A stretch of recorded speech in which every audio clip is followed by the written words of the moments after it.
और जिस चीज को मैं समझता हूं मैं उसको नियंत्रित करता हूं।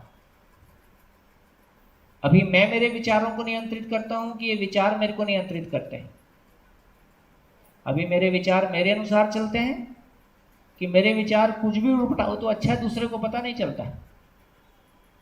अभी एलन मस्क एक चिप लेके आने वाला है जो ब्रेन में लगेगी, 2 गज दूर जितने लोग रहेंगे उनके विचार आपको सुनाई देंगे,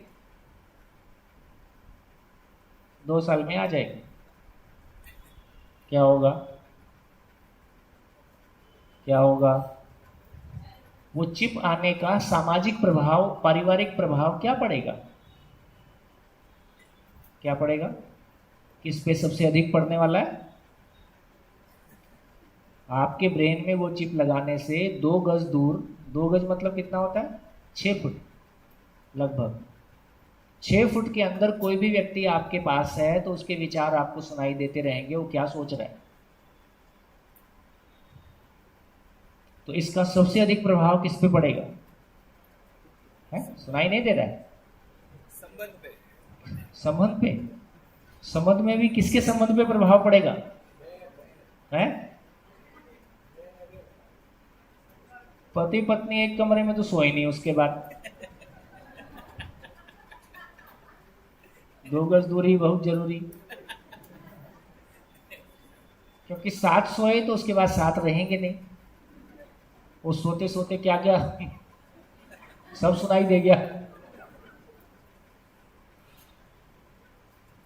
प्रकृति की कृपा देखो कैसी है, प्रकृति की सेटिंग कैसी है कि हमारा अधूरापन दूसरे को पता नहीं चलता है, हमारी केवल अच्छाई दूसरे को पता चलती है। इसलिए हम एक घर में रह पा रहे।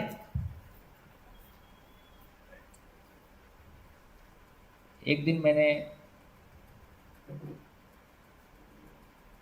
जो ज्ञानी व्यक्ति होता है ना,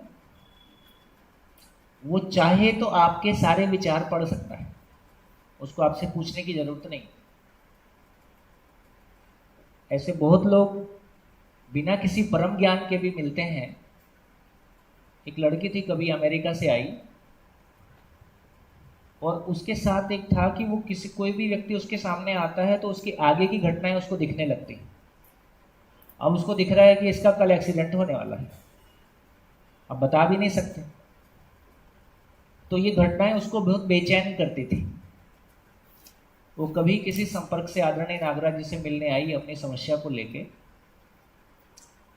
तो कोई कोई सिद्धियों के कारण, कोई कोई स्थितियों के कारण आदमी को दूसरे व्यक्ति की जिंदगी की भविष्य की घटनाओं का कोई अनुमान लगना शुरू हो जाता है। अब ये उसके लिए परेशानी का कारण है, क्योंकि मैं तो आपको बता भी नहीं सकता और मेरे को पता है आपका एक्सीडेंट होने वाला है या आपके साथ कोई दुर्घटना होने वाली है। तो ये अच्छी बात है कि हमको दूसरे के बारे में कुछ पता नहीं चलता है।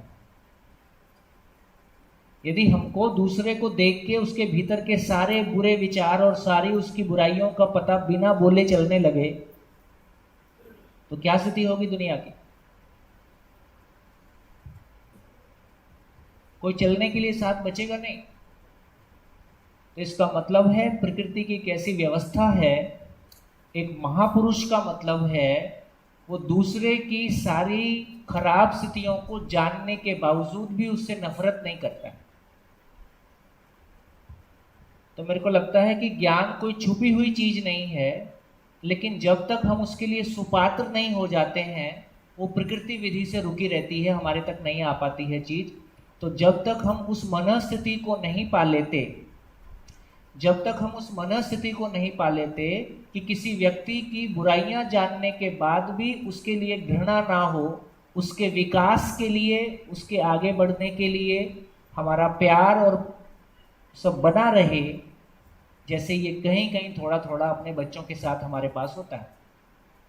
अपने बच्चे 10 गलती करते हैं, अपने बच्चे की बड़ी गलती पता चलने के बावजूद भी हम उसको बचाना चाहते हैं कि पुलिस के हवाले कर देना चाहते हैं, है ना। हम उसको माफ करके फिर से उसको आगे बढ़ाने की ही सोचते हैं, क्योंकि उसके साथ हमने संबंध को गहरे में स्वीकारा हुआ है। जैसा हमने अपने बच्चे के साथ संबंध को स्वीकारा हुआ है, इतना ही सभी के साथ स्वीकारा हुआ होगा।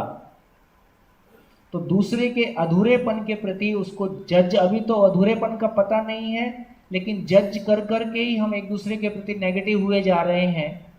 हमारे पास कोई ऐसी योग्यता आ जाएगी कि हमको सामने वाले को देखने से उसकी सारी स्थितियां पता चल जाती हैं, तो किससे बात ही नहीं करोगे आप। तो जैसे जैसे हमारा ध्यान जिंदगी की ओर जाता है, तो हमारे को एक बहुत अच्छी बात ध्यान में आ गई कि मानव के सुख दुख का कारण, मेरे सुख दुख का कारण मेरे भाव और विचार हैं। दूसरा व्यक्ति मेरे सुख दुख का कारण क्या है? नहीं है। तो यहां